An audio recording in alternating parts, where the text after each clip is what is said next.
Hello, welcome to Glen Reads. My name is Adrienne Boone, and today I will be reading to you An Extraordinary Egg by Leo Leone. On Pebble Island, there lived 3 frogs, Marilyn, August, and one who was always somewhere else. That one's name was Jessica. Jessica was full of wonder. She would go on long walks way to the other side of Pebble Island and return at the end of the day shouting, "Look what I found!" And even if it was nothing but an ordinary little pebble, she would say, "Isn't it extraordinary?" But Marilyn and August were never impressed. One day, in a mound of stones, she found one that stood out from all the others. It was perfect, white like the snow and round like the full moon on a midsummer night. Even though it was almost as big as she was, Jessica decided to bring it home. "I wonder what Marilyn and August will say when they see this," she thought as she rolled the beautiful stone to the small inlet where the 3 of them lived. "Look what I found!" she shouted triumphantly. "A huge pebble!"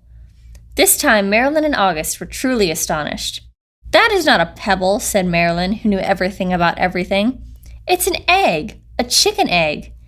"A chicken egg? How do you know it's a chicken egg?" asked Jessica, who had never even heard of chickens. Marilyn smiled. "There are some things you just know." A few days later, the frogs heard a strange noise coming from the egg. They watched in amazement as the egg cracked and out crawled a long, scaly creature that walked on 4 legs. "See," exclaimed Marilyn, "I was right. It is a chicken."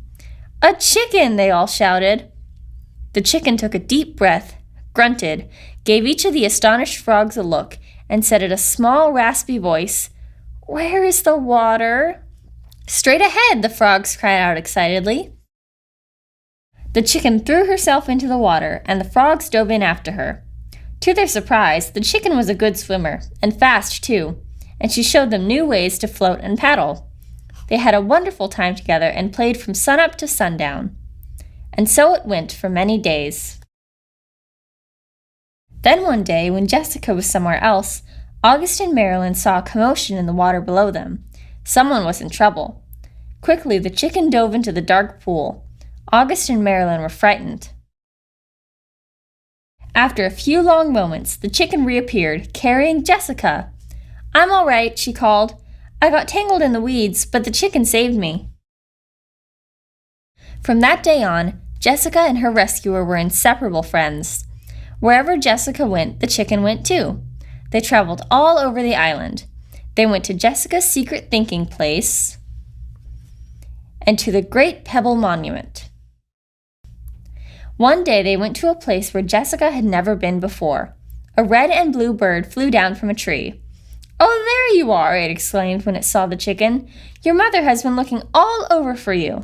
Come, I'll take you to her." They followed the bird for a very long time. They walked and they walked. They walked under the warm sun and the cool moon, and then they came upon the most extraordinary creature they had ever seen.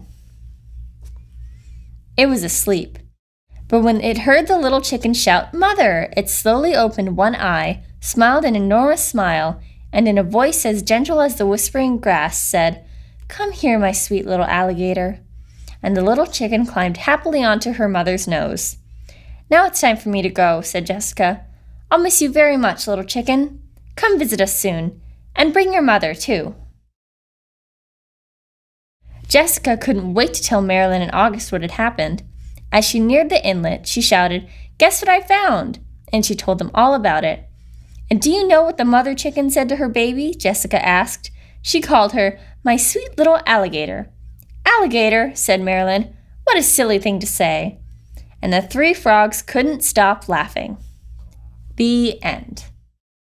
Thank you so much for listening. If you'd like to listen to more books, please press the subscribe button down below. Have a nice day. See you soon.